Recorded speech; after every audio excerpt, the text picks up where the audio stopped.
उस रात मेरा और आकाश का उस टैक्सी वाले के साथ झगड़ा हो गया था। दरअसल वो टैक्सी वाला पैसे बनाने के चक्कर में हमें बहुत ही लंबे और घुमावदार रास्ते से लेकर जा रहा था। टैक्सी वाले से ऐसी तू-तू मैं हुई कि उसने हमें ऐसे मोड़ पर लाके छोड़ा जहाँ की वीरानी की मूवी का फील याद आ रहा था। रात तो हो ही चुकी थी। आसमान की तरफ देखते हुए मैं बोला, आकाश अब क्या करे, साले टैक्सी वाले ने भी बड़ा बुरा फंसाया और यहाँ ना ही तो दूर दूर तक कोई गाड़ी, ना ही कोई बस्ती दिखाई दे रही है। तो इस पर आकाश मेरे कंधे पे हाथ रखते हुए बोला, तू टेंशन मत ले, यहाँ से कोई ना कोई गाड़ी तो ज़रूर गुजरेगी, तब लिफ्ट मांग लेंगे। और यह बोलते हुए वो सड़क के किनारे जाकर माइलस्टोन पर बैठ गया जिस पर लिखा था सिसोली 13 किलोमीटर। लगभग 2 से 3 घंटे बीत जाने पर हमें एहसास हुआ कि यहाँ बैठे रहने से कुछ नहीं होगा, हमें आगे बढ़ते रहना चाहिए। उसके बाद हमने बैग उठाया और हम वहाँ से निकल गए इस उम्मीद में कि आगे हमें कोई ना कोई मदद तो मिल ही जाएगी। मगर घंटों चलने के बाद भी कुछ मिला तो नहीं, मगर गला ज़रूर सूख गया था हमारा। ऊपर से हमारी इकलौती पानी की बोतल कब की ख़त्म हो चुकी थी। फिर आकाश ने मेरे कंधे पे हाथ रखते हुए बोला, अरे भाई पीछे देख, वहाँ एक कुआं है। तो मैंने उसके बोलने पर पीछे पलट के देखा तो सच में वहाँ खेतों के बीच में एक कुआं था। फिर हम दोनों पानी की तलाश में उस कुएं के पास पहुँचे तो हमें पता चला कि उस कुएं के पास रस्सी से बंधी एक बाल्टी भी रखी हुई है, जिसका साफ मतलब था कि उस कुएं में पीने लायक पानी तो मिल ही जाएगा। फिर फटाफट से मैंने उस बाल्टी को कुएं के अंदर डाला और उसे बाहर निकाला तो मैं यह देखकर हैरान हो गया कि यह बाल्टी तो खाली है, पर उसमें पानी होना चाहिए था। इसलिए मैं बाल्टी के तले को चेक करते हुए आकाश से बोला, यार इसमें तो कोई छेद भी नहीं है, तो पानी कहाँ चला गया। इस पर मुझे आकाश ने कोई जवाब नहीं दिया। जवाब न मिलने पर जब मैंने अपनी निगाहें बाल्टी पर से हटा के आकाश की तरफ की तो पाया कि अब आकाश वहाँ पर है ही नहीं। उसके एकदम गायब हो जाने की वजह से मैं एकदम से घबराने लगा और ज़ोर ज़ोर से उसे आवाज़ लगाने लगा, आकाश, आकाश कहाँ है तू।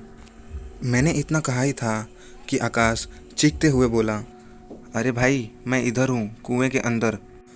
उसके इतना कहते ही जब मैंने कुएं में झाँका तो मैं आकाश को अंधेरे की वजह से ठीक से देख नहीं पा रहा था, मगर आकाश लगातार मुझे आवाज़ दिए ही जा रहा था। तभी मैं बोला, अरे भाई तुझे इतनी प्यास लगी थी क्या कि कुएं में ही कूद पड़ा। इस पर वो बोला, अरे भाई मैं कूदा नहीं यहाँ पे, बल्कि मुझे किसी ने खींच लिया है अंदर। ये कुआं पूरा खाली है, यहाँ ज़रा भी पानी नहीं है, तो पहले जल्दी से मुझे बाहर निकाल। अब तक तो मुझे एहसास हो गया था कि मामला पेचीदा है, यहाँ से जल्दी निकलने में ही भलाई है। मैंने तुरंत ही बाल्टी कुएं के अंदर फेंक दी और आकाश से कहा कि ये बाल्टी पकड़ ले और मैं ऊपर खींचता हूँ।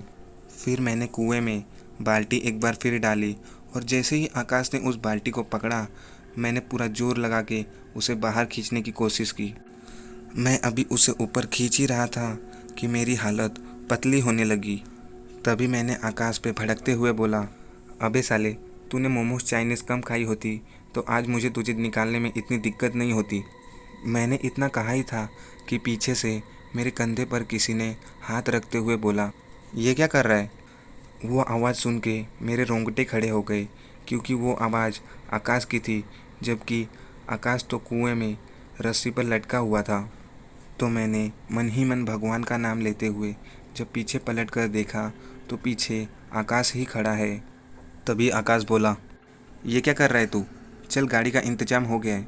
तभी कुएं के अंदर से बड़ी डरावनी आवाज़ में कोई बोला, मुझे जल्दी से बाहर निकालो, नहीं तो तुम्हारी जान गई। वो आवाज़ सुनते ही डर के मारे मेरे हाथ से रस्सी छूट गई।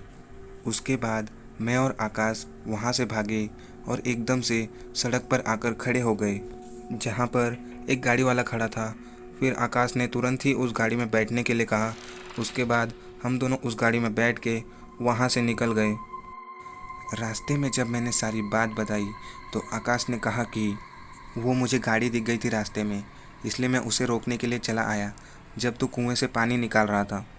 मेरी बात सुनकर उस गाड़ी वाले ने बताया कि उस कुएं के बारे में कहते हैं कि उस कुएं में एक शैतान जिन कैद है।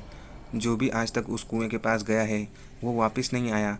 वो तो अच्छा हुआ कि तुमने उस बाल्टी को बाहर नहीं निकाला, नहीं तो वो तुम्हें भी कैद कर लेता हमेशा हमेशा के लिए। तो दोस्तों, आज के लिए बस इतना ही। कहानी कैसी लगी कमेंट करके ज़रूर बताना, और वीडियो अच्छी लगे तो उसको लाइक करना बिल्कुल मत भूलना।